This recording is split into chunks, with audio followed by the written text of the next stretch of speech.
Hi, it's Janet Sylvester from ME Action, and I'm here to talk to Chris Ponting from Edinburgh University.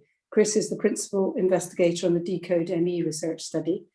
Thanks very much for helping us again by taking part in a virtual Millions Missing interview for 2021, Chris. Chris is the chair of medical bioinformatics at the University of Edinburgh and a principal investigator at the MRC Human Genetics Unit at the Institute of Genetics and Molecular Medicine. He's also the principal investigator of the DecodeME research study.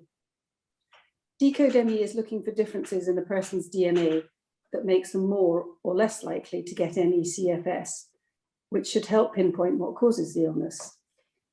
The research involves a very large study of people with ME, analysing their DNA from the saliva to see if that helps identify what causes ME. Chris has described the ME community as being at the very heart of the DecodeME, and the patient and public involvement steering group has been involved since the research started last year. We'll also be talking to patients and carers who sit on this group, and we'll hear their experience about engagement with the study. This hugely important research study is funded by the Medical Research Council and the National Institute for Health Research. It's the largest ever biomedical research of ME and requires 20,000 participants. We'll be highlighting how you can take part later in the interview. First of all, Chris, could you tell us what stage the DecodeME study is at the moment and what the next stage is? So where we're at with DecodeME is we're lining up all our ducks in a row. We're getting our ethics documents written, sorting out the questionnaire, plumbing in the solve data infrastructure, and completing dull but really important matters such as contracts and procurement. So we plan to do a dry run, a soft launch of our processes this summer, and then a full launch in September. So everyone in the project knows that we only have a single chance of getting this right. So we won't launch until we're super confident that we have all of our ducks lined up right. We will be announcing how people can register, and our first spit kits will be going out, which is incredibly exciting. Could you tell us what you see as the advantage of having patients and carers involved in the study? Well, the PPI on this project, the public and patient involvement of DecodeME, has just been brilliant. 3 reasons, really. First of all, lived experience motivates us researchers to focus on the things that really matter.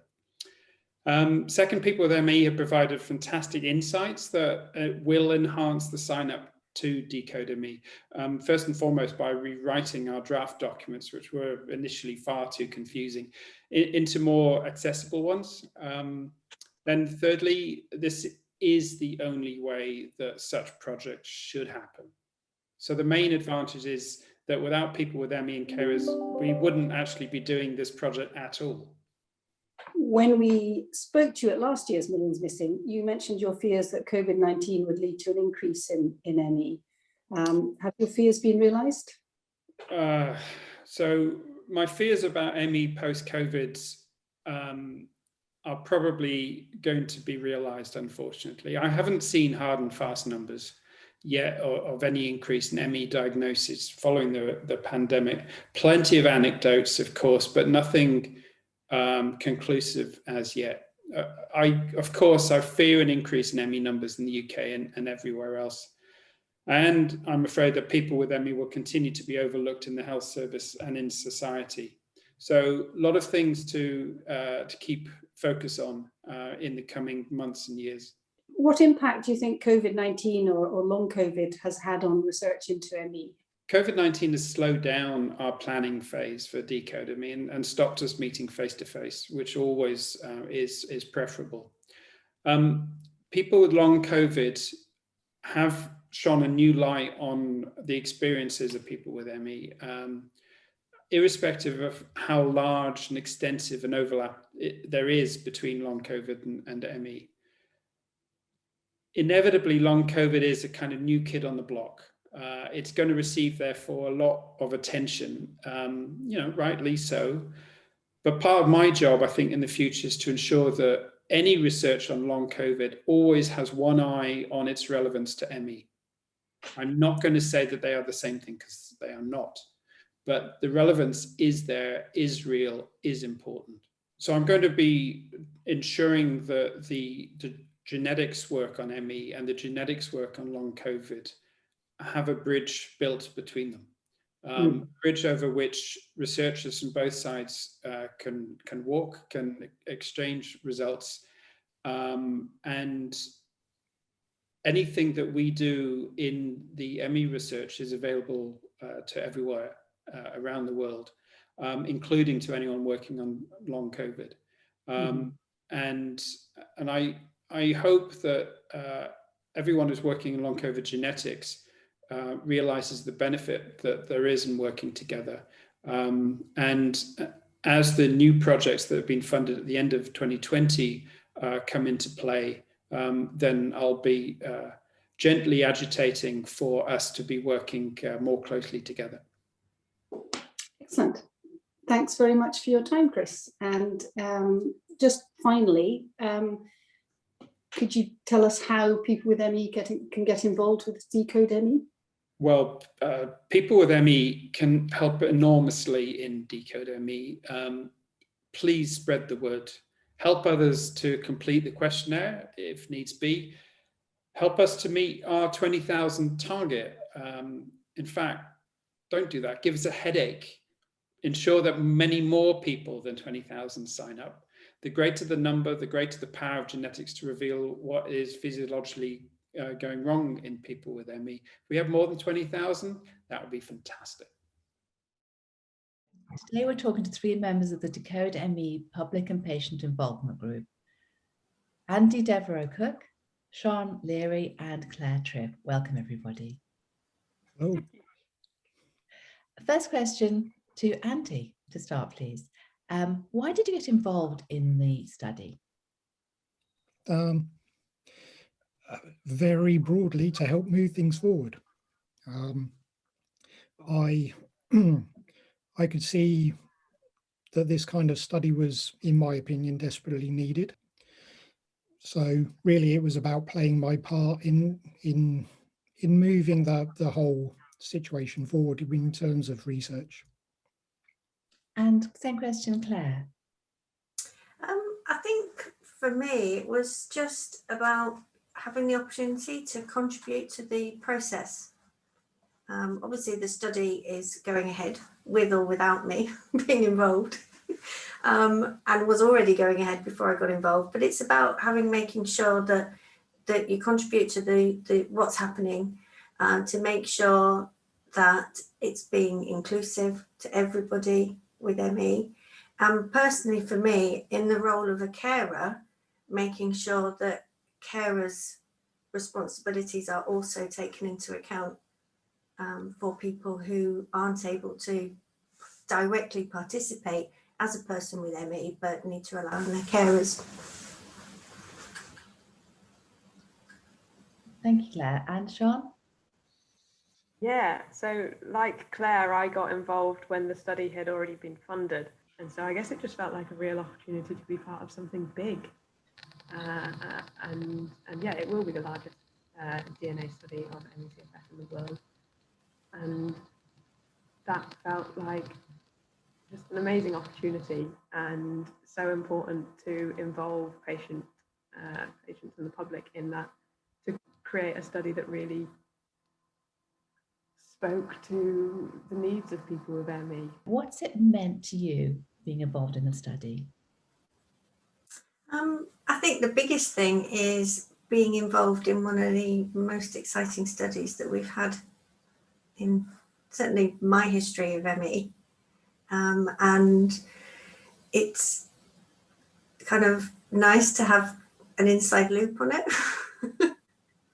And to be reassured at every step that it's going to be a successful study, and it's being done with science at the heart of it.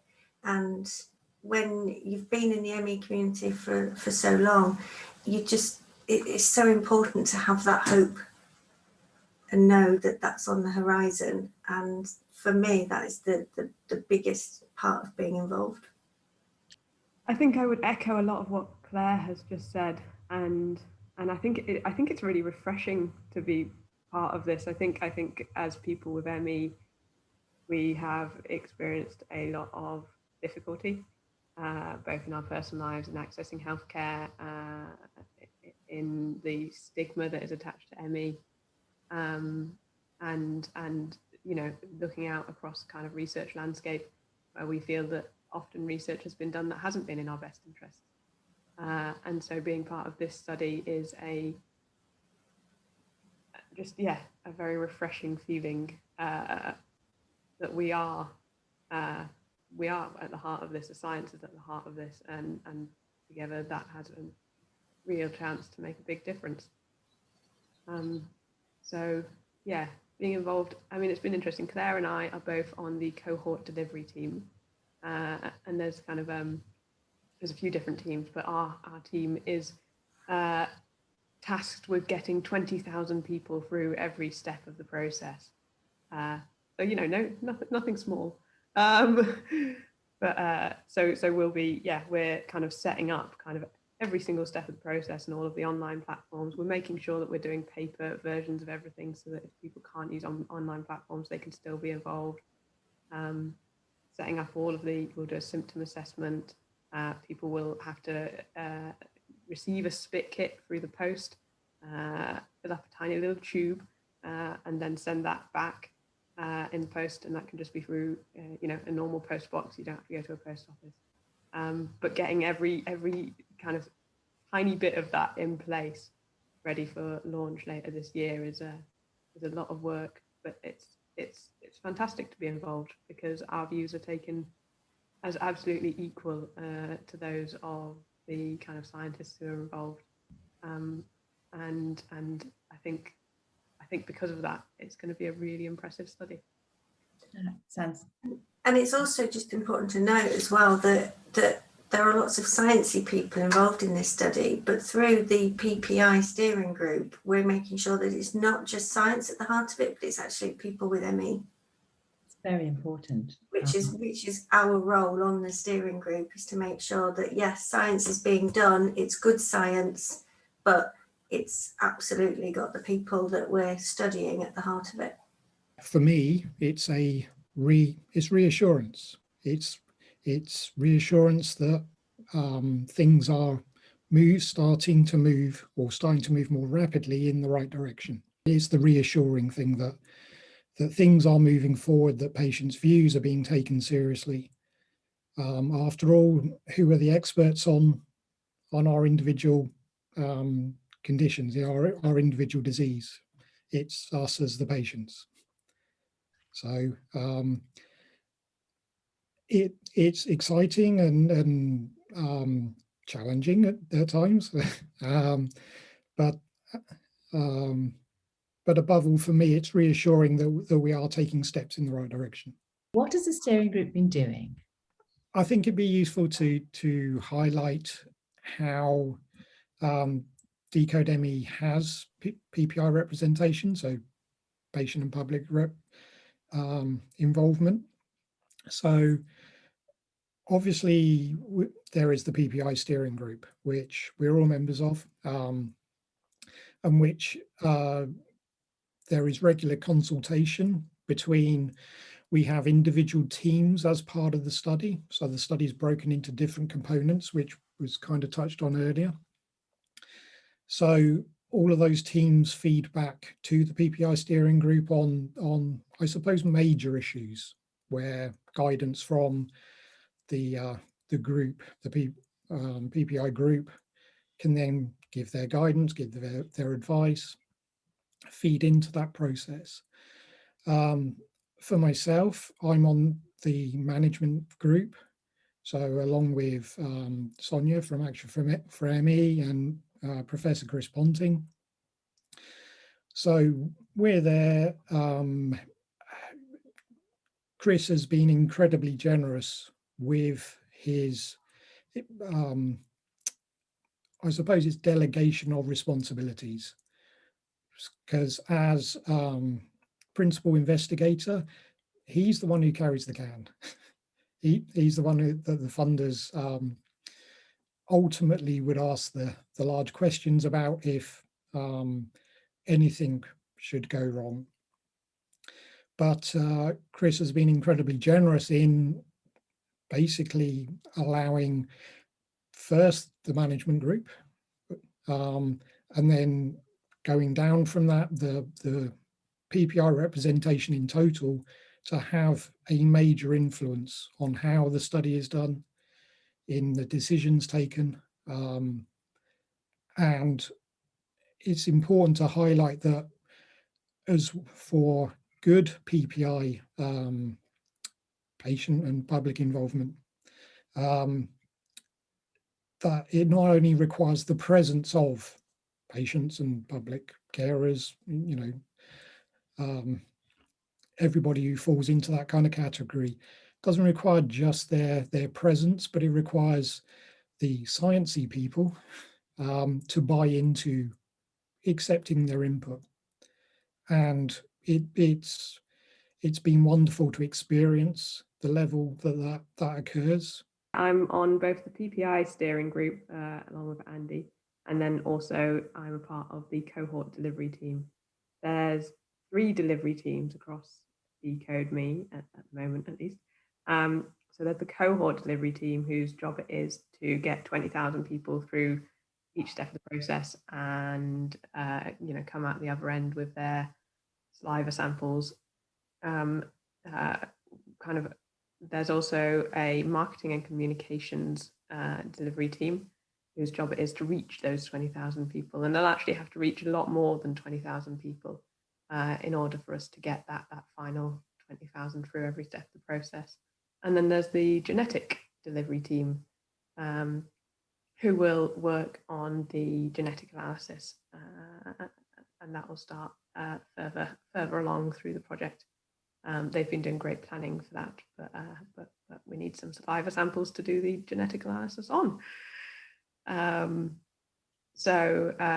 along with Claire, being involved in the cohort delivery team has meant reviewing loads of documents, inputting on how processes can work, making sure that documents are ME friendly and patient friendly, so that they can be read by lay people like myself and Claire and understood, you know, just ensuring little things like we're hoping to have white envelopes instead of brown envelopes, so they don't look like the DWP envelopes, and there's tiny things like that that actually make a big difference to people's involvement, but aren't something that you can expect someone without that kind of background of living with ME or caring for someone with ME to know. So as part of the cohort delivery team, Sian and I have made sure that there is ME people involvement and input into every stage of the process of getting 20,000 samples, which is a huge number. And we want to retain as many people who have registered at this stage, and we want to hold their hands and take them all the way through to providing their sample. And the way we need to do that is not just look at the processes, but make sure that anticipate everybody's needs and make it as accessible to people as possible.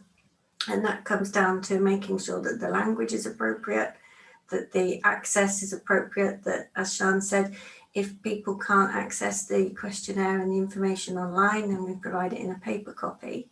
And that's a whole new strand. It's like the whole process repeated. So it's like 2 separate pieces of work, huge pieces of work. And by having PPI representation through Sian and I on this delivery team, we're just making sure that everything is suitable for purpose, and it's still got the patient at the heart of it. And it's not just about the science and getting the saliva samples. It's actually making sure that people feel empowered by being involved in the study. What do you hope the outcome of DecodeME will be? Well, it takes several strands, really, doesn't it? I think that the major one I think most people are hoping for is that we end up with some kind of biomarker for ME. not necessarily an easy one that can maybe be carried out in a GP surgery, but just that validation that there is something that can be detected for people with ME. And it's about being informed, isn't it? If you know that you have some genetic predisposition to this, then you feel that you're not to blame. From a carer's perspective, it would be extremely important to me to know that there was nothing as a parent that I could have done any differently to influence the outcome of my daughter's life, really. And to know that it was set in stone when she was born. That would be very important for me. So, and also just to have a greater understanding, because once we understand if there is a genetic difference in people with ME, then it gives researchers another place to start. At the moment, research kind of has been casting about, it probably unfair to say blindly, but each researcher has their own idea of what exactly is going wrong, or so that they then proceed on that basis with the best intentions, obviously. But really, it's kind of based on guesses at the moment. And what we hope to provide is as definitive information as is possible with this kind of study. So it won't ever tell you 100%, or it's staggeringly unlikely to tell us 100% that, yes, you know, this is the exact reason why you have ME. But if it can provide clues that this system is involved, you know, that protein or whatever, you know, is dysregulated through this genetic process, you know, that would be an enormous benefit. And then it's kind of the secondary aspects that fall out from, hopefully fall out from the study. So we've touched on it a lot, but hopefully the level of PPI representation, level of patient involvement and engagement, I'm hopeful that at the end of it, the study can be held up as an example of how to do it properly, of you know, that for a while that it's a gold standard, which should then be beaten, should then be improved on, because so many other studies that trumpet how integrated PPI are involved have nothing like the level of patient involvement and integration into their study that DecodeME has. And hopefully that will spur researchers on to improve that aspect of their research.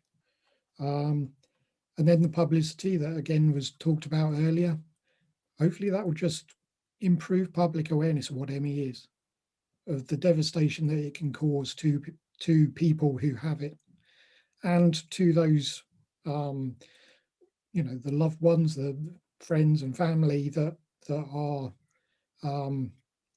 as a consequence of the disease, impacted in different ways, but sometimes impacted, could even be impacted in more ways than perhaps for the patient. If I'm allowed to dream big, then I don't think the UK has been a great place for research into ME so far, but I think it really could be. So my big dream would be that the UK actually becomes a kind of almost a whole country of excellence around researching ME, and that DecodeME is the beginning of something big, that it spurs on, public awareness and understanding, but research in many ways, so that we come out of this with, maybe some protein or a pathway that we think is impacted, and actually multiple researchers take on doing that, so that it grows way beyond this one study, but into many future studies that that one day reach a treatment and hopefully another day reach a cure. for people with ME, because I think that is always going to be the ultimate goal. And I hope this is a real starting point to get there. The success of DecodeME hinges obviously on the recruitment of those 20,000 patients, or sorry, participants. So knowledge of the study being spread as widely as possible is obviously vital. So the engagement and involvement of patient groups such as ME Action in helping us to do that is vital.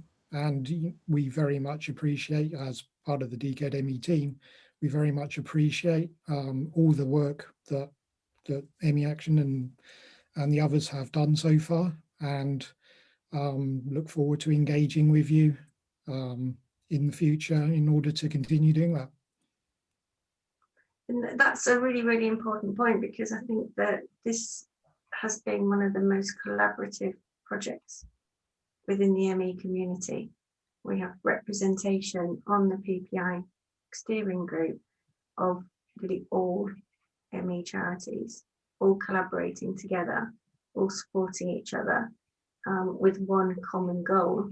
And that's something that we've really needed in the ME community. And it's such a positive step forward for collaboration as well.